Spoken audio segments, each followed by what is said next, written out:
Hi, I'm Debbie, and welcome to the F-Cancer Method for women who refuse to wait for a diagnosis before they truly start living. Now, this week I'm talking about my mum's story, her journey with cancer, and what it's taught me about life, about health, and about courage. So we're getting raw, we're getting emotional, and really this is why I'm here doing what I'm doing. So, my mum, she was my best friend. She was the rock that held our family together. And I remember being at work one day, getting the phone call to say that the lump that she'd found in her neck was, in fact, malignant. And from that moment, my world changed. She'd she was very aware, she loved to look good. She was very sort of conscious of putting her face cream on it every night and, looking her best. And she started to feel a lump in her throat or in her neck. And it obviously worried her. So she went to the doctor, and the doctor said it's just a gland, nothing to worry about. But she had this gut feeling that something wasn't right. So she got a second opinion. She went for a biopsy, and this gland that, she kept feeling in her neck was in fact cancerous.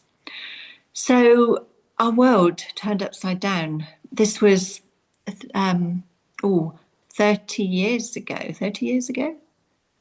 Yeah, 30 years ago.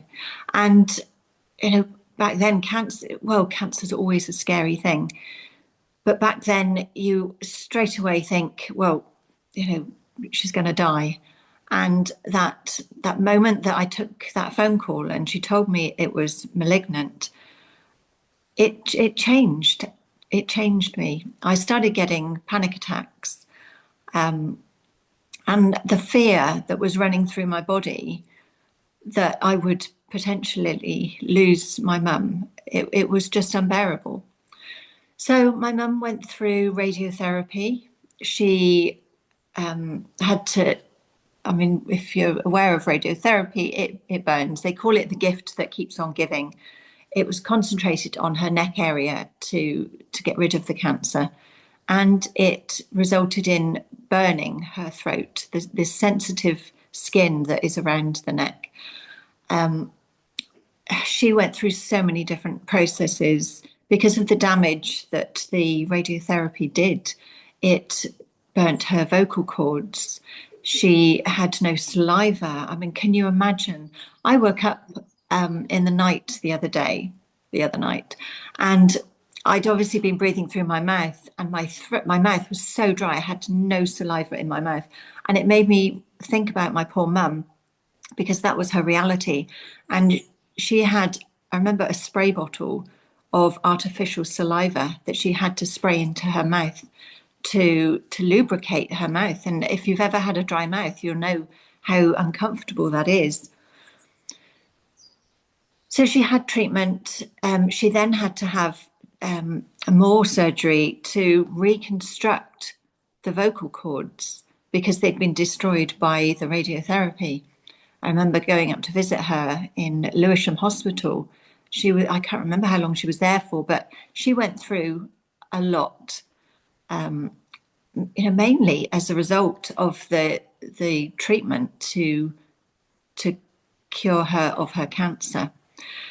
So she had this artificial sort of umbrella put inside to get the vocal cords going. That worked for a little while, and then, in the end, she had no voice at all. I remember she had a machine that she could talk through. It was like a little computer, and it would she'd type what she wanted to say, and this computer would speak the words.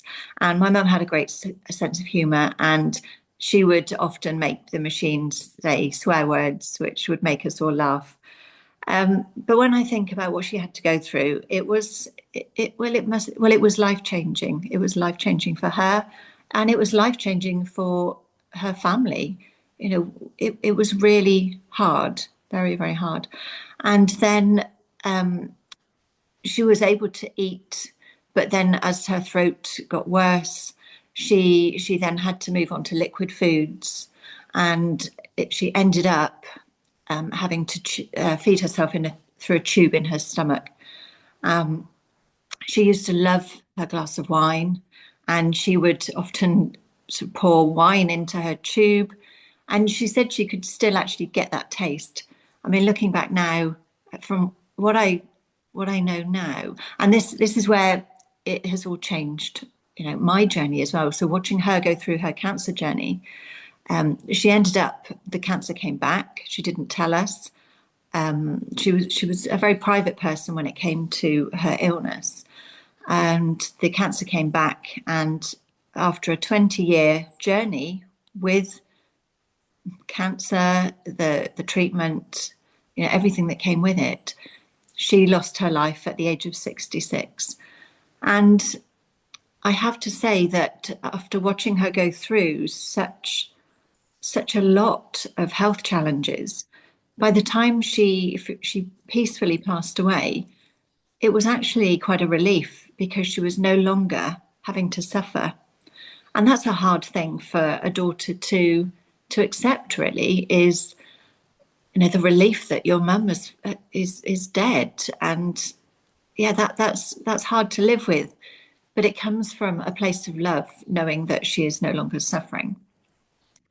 But her journey changed my life. It started off with me being in fear of my own life. As much as she told me that her cancer wasn't hereditary, I still witnessed what she went through. I still grieved for her loss of not seeing her grandchildren grow up. And I took that on, myself. I imagined what my life would be like if I didn't get to enjoy my retirement, to see my boys have families of their own. And for a long, long time, I lived in the fear. Then I turned that around. I had discovered essential oils and how I can use them naturally to support myself. To start with, it was with ailments. It was things like headaches, digestive issues, just the regular day-to-day things. And I started changing the way I lived. I stopped taking medication. I turned to natural ways to support my health. And that then led me to discovering all the toxins in our lifestyle, in our modern, all the processed foods, all of the synthetic fragrances, the chemicals in all of our day-to-day products. And I started eliminating them because I had natural alternatives. I started making my own things. I was really vigilant in what I was buying, what I was using on my body, what food I was eating.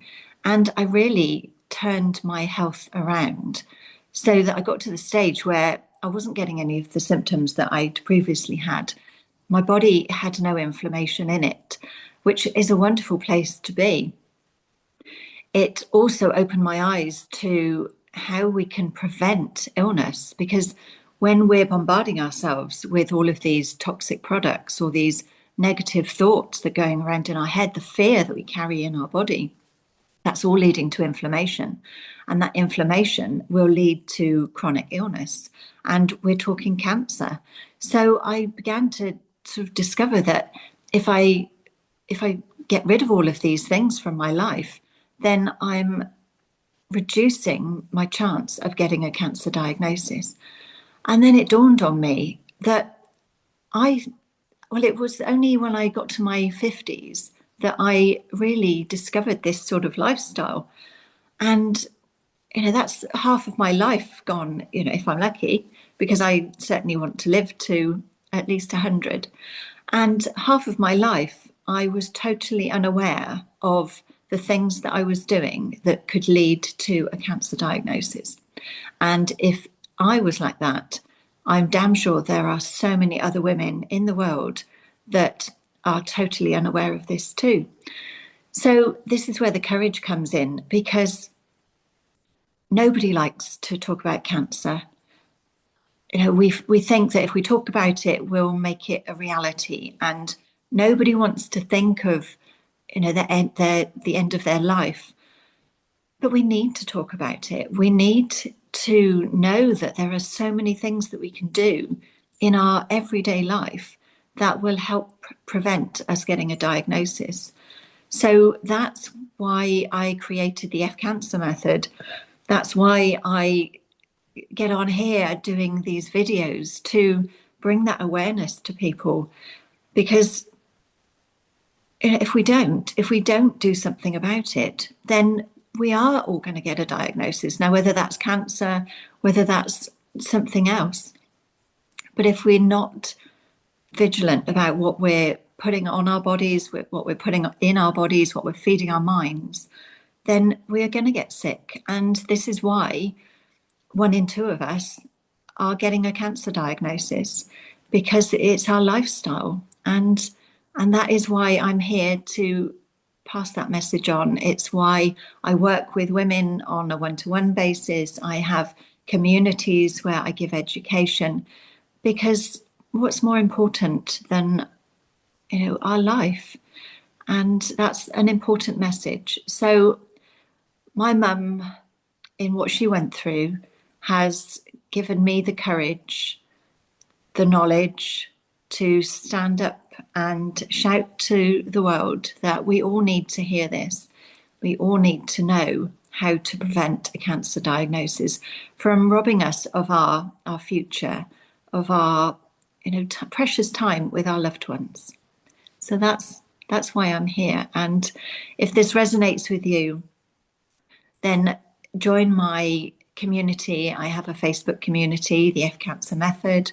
I am hosting annual retreats in Mallorca, where we actually get together and we look at different things that are affecting our health, and ways to switch it around, to sort of discover more natural ways of living, so that we prevent that cancer diagnosis.